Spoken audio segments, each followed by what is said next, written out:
everybody. I'm Leslie, a recovery addict. Hi, I'm very excited to be here tonight, and I'm very thankful. And I was telling my sponsor earlier that I think maybe my friends and family are a little more excited than I am about this, because this really seems so surreal to me. Never did I ever think that I would last a week and not do drugs or alcohol, or even 30 days, and 60 days came along, and the days added up, and so I never thought that I'd really ever make it to this point, and so it's something brand new to me. It's way more exciting than a regular birthday, and man, I just really didn't know how much love and support that all of you all give to me and have out there for me, and I'm very thankful for that. I'd like to thank God tonight, because without Him I would never ever be sober. You know, He's taken the desire to use away from me, because I remember struggling so hard in times past that whenever I wanted to go use drugs, I'd just go use drugs. When the urge came, I'd just go use drugs, and so that's why I really never thought I would ever be able to stop, because I didn't know what to do with that urge. You know, whenever it came, what did I do? And I have to say that thankfully, God has taken that urge away from me, and I thank Him every day for that, because addiction is very scary to me. Because I have a lot of things that I do nowadays. I go to meetings and I call people and I talk to my sponsor. But if the urge came upon me, you know, it's only God can remove that from me, and I'm very thankful for that. I'm thankful for all my family, my mother-in-law, and my best friends, and who have supported me this whole year. I mean, man, I've done a lot of things. I stay with my mother-in-law. She's never not let me have a place to stay there, even in my active addiction. You know, she's never turned me away, and I never wanted to be like that. I never wanted to destroy her household. I never wanted to hurt any of her stuff, and I never wanted to be like that. Didn't want to be like that. And I couldn't understand for a long time why nobody wanted to be around me. I mean, I didn't really think that I was really hurting anybody. My drug of choice is meth. I'm an IV meth user. Hardcore IV meth user. All day, every day, to the point where it paralyzed me and I couldn't get out of the basement ever. I couldn't walk out the house to go to Walmart. You know, it was horrible. But anytime that I got a little better, and I wasn't so scared of life, I just go do it again and again and again, because of this repeated drug use of mine. And I started off with pain pills a long time ago. I didn't take them because, in my eyes, they weren't a drug. I mean, I had a lot of medical problems, and the doctor gave them to me, and they made me feel good. And I had a job, and I'd get up in the morning, and I'd take my little pain pill, and I'd go to work, and I was fine. Until one day I didn't have any, and it was no big deal, I didn't think. But then I got so sick, deathly ill, and I thought, what the hell is going on here? And so this was back when the internet was brand new. I got on the internet, and I looked up my symptoms, and it turns out I might have addiction. And I thought, oh my God, addiction. Because I'd heard about addiction, and but I wasn't an addict, because I didn't live on the streets in a cardboard box, and I didn't sell all my stuff for drugs, so that's really strange to me. I raised my son by myself throughout this whole time, and he had problems in school as a little child, and I took him to the doctor. They gave him a prescription, and it was, I Googled it too. It was an amphetamine, and I thought, oh, an amphetamine, that's a drug. Huh. I said, I'm addicted now. Well, I mean, I must learn to like these drugs. So I decided I was going to try this amphetamine that they gave him, because I thought drugs are fine. People must love these because people do them. So I took it. It was horrible, and so I thought, I'm not giving this to my child, and I didn't. But the pain pill addiction was so fierce I didn't take a lot, but I needed them. I was dependent on them. And it was so fierce that, I called in my own prescriptions. I did whatever I had to do to get these pills. And whenever I realized there was no way for me to get off of these pills, I didn't know what to do. I moved on to the next drug. And it got me off of that. And, along down the line, but throughout, 10 or 12 years of drug addiction, I kept going to prison. I kept getting arrested, and repetitively. I've been to prison 7 times, and that was a way of life for me. It was not unusual for me to go to prison for a year at a time, all the time.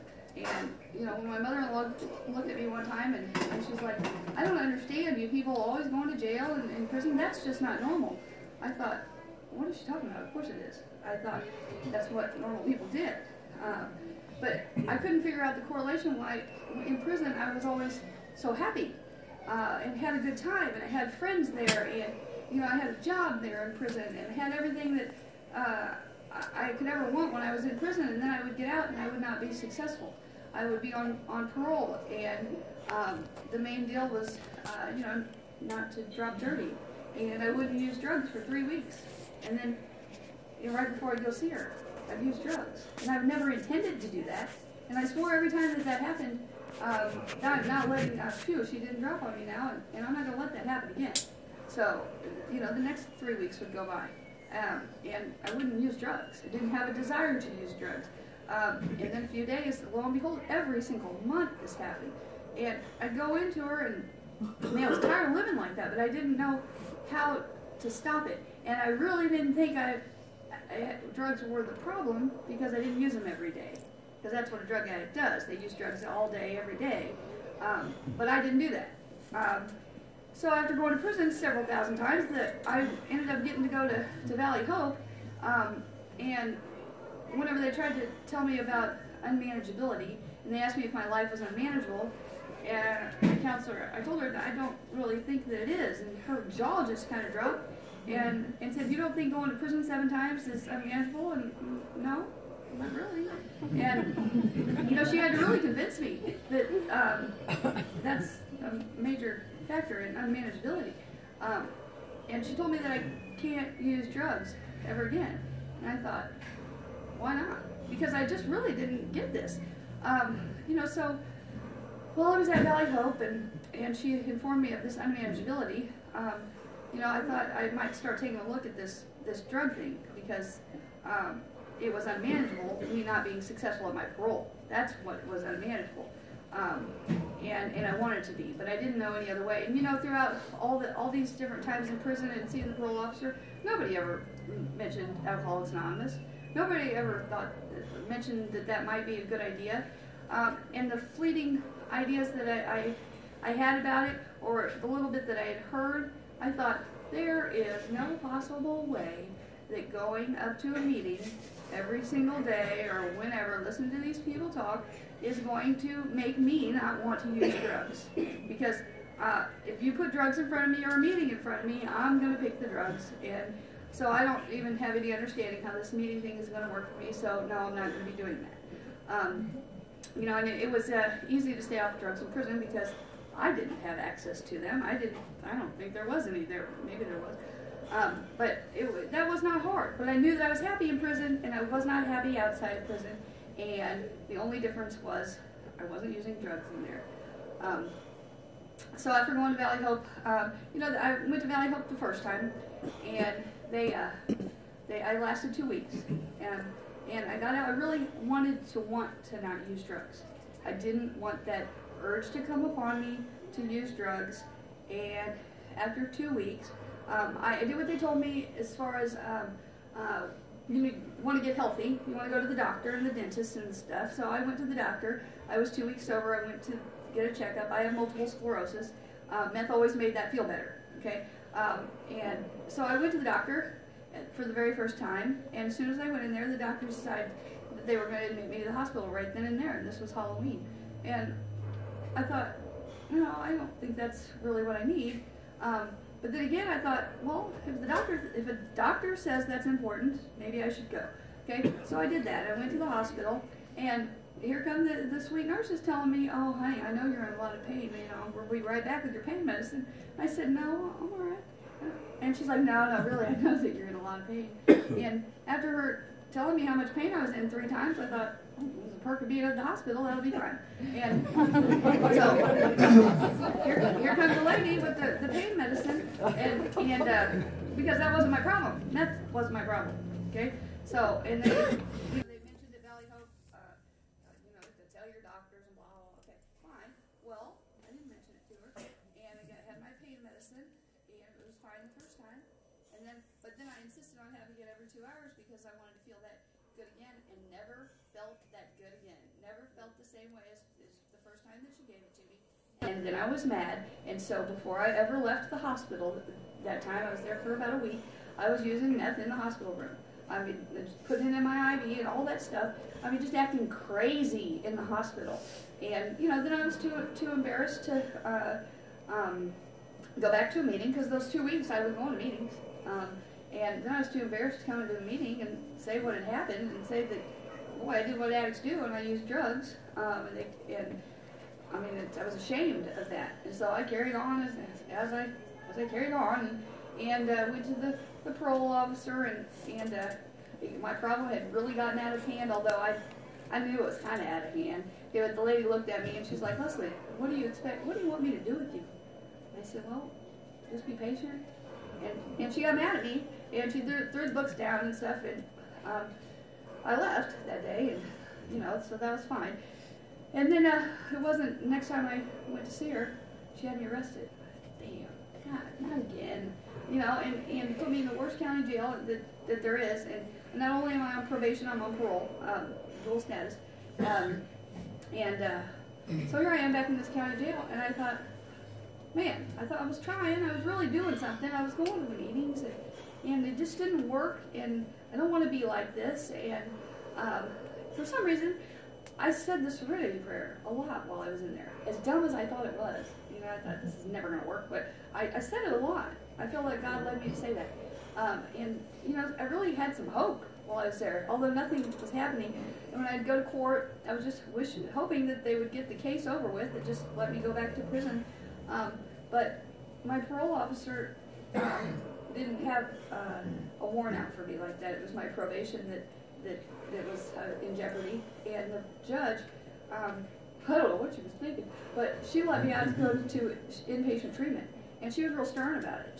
She said, I'm going to let you go do this. And you know, you come back in 30 days, and if you leave this place, you know, you're going to go back to prison. And I knew it. But I was just amazed that somebody, after all the stuff that I've been through, and I look terrible on paper, okay? And this lady knew that. Why in the world would she even give me an opportunity to go do this? And so she did. Okay, but then I was a little mad at her because I was supposed to be at treatment at 8 a.m. The next morning, so I wanted to be out of jail then, and she decided she was going to let me out at 5 a.m. the next morning, so to give me 3 hours to get there. And I really believed this when I told all my little friends in the jail that, no, I will not use drugs. This judge gave me an opportunity to do this. I'm going straight from this jail to that treatment, and I'm going to do this, okay? And that was my intention. Boy, I barely even made it into Valley Hope by midnight, and I was, tore up. You know, feeling dumb, you know, it's kind of, you know, God, it was horrible. But that was the last time that I used, and I was thankful to get into Valley Hope, and I was a little embarrassed to be there for the second time. But the people there, they're like, glad you made it back, Leslie, and I'm thinking, God, I hate you. And they're just loving on me, and I didn't want that, but I did what they told me to do as far as to get my ass up out of bed and to go have breakfast and to go to every single class, no matter how tired I was. It didn't matter, okay? Because they were sure a whole lot better than being in that jail, and I wanted to do everything right to get to stay there. And hopefully be able to stay sober. I didn't know how any of this worked, but I went to the AA meetings. I started off, drugs are my preference, but in the past, whenever I would go to NA meetings and hear anybody talk about drugs, I would want to go out and use. So I was really scared away from those meetings. So I thought whenever I went to Valley Hope this time, I'm going to try and go to the AA hall and see what happens over there. You know, and it was much more beneficial to me. I mean, the recovery was still the same there, and so I was thankful to be able to go to a meeting. I know for the first 6 months of sobriety, and was still really on the edge of my seat because I didn't want that urge to come on me. At any minute, I was scared it was coming, and then there I go, and blow all this out of the water. And that really hasn't happened. What has happened during this year is I get angry. I see fire whenever I get mad, and that's a terrible feeling for me because I feel like I've got to do something, anything, to change the way that I feel right now. And I don't know that I experienced that whenever I was in active addiction. So I do everything in my power to not get angry nowadays. I know that I struggled with getting a sponsor because I'm always on the move. I lived in Atchison, and I lived in Gladstone, and I worked in Olathe, and I didn't have a car. And I was making it to all these places, and so it was real hard for me to get a sponsor and then call them. You know, I did the best that I could, but I would not advise anybody to do that. I would advise someone to get in the program, get a sponsor, and start working steps immediately. I did the little quick version of the steps at Valley Hope, and I knew I wanted to work steps whenever I got out of there. But I'm so glad I did them up there to get a little taste. But I've heard that this is a journey, not a destination, and so I've almost completed step 1 at a year, and you know, so but I think I might have it real good this time. So you know, I'm thankful to my sponsor, Nikki. You know, it's really hard for me to call and talk to anybody. I know that in sobriety, I think that I'm antisocial. I don't like to be around people. I'm pretty encouraging to people, and it seems like people want to be around me, and so please forgive me if I ever seem like I'm rude or just take off walking in the middle of a conversation, because I can't change it. And I might hang up the phone. When I'm done, that's over. So these are things that I'm trying to work out in sobriety. You know, I'm so thankful to be here. I hope that I'm a little bit of an encouragement, because to somebody that, I mean, I've been through hell and back. I mean, I have been through everything that you could possibly be through, oh my gosh. And I think that people do look at my life, and although I don't know, I can't see the accomplishment that a year of sobriety is, I can see it in other people. They want what I have. I've got some close friends that, you know, they want to be sober like I'm sober. And my significant other, you know, he wants to want to be sober, but he's like me, that when the urge comes, what do you do with it? And you know, so that's been a real heartache for me. And all I can do is pray for him. I try not to wear people out about talking about him. But man, my suggestion is to just keep coming back and keep coming to a meeting after meeting after meeting. I don't let myself get bored. If I'm sitting around the house and I get that inkling that I might be bored, I look at the clock and I think, okay, there's going to be a meeting in 15 minutes. I'll just go there. And I may not want to be around anybody, but I'll come in the meeting and I'll talk. I always talk in the meetings. It may not make much sense, and it may not be on topic, but somebody along the line told me to always talk. So I do that. But I'm thankful to be here, and I'm done.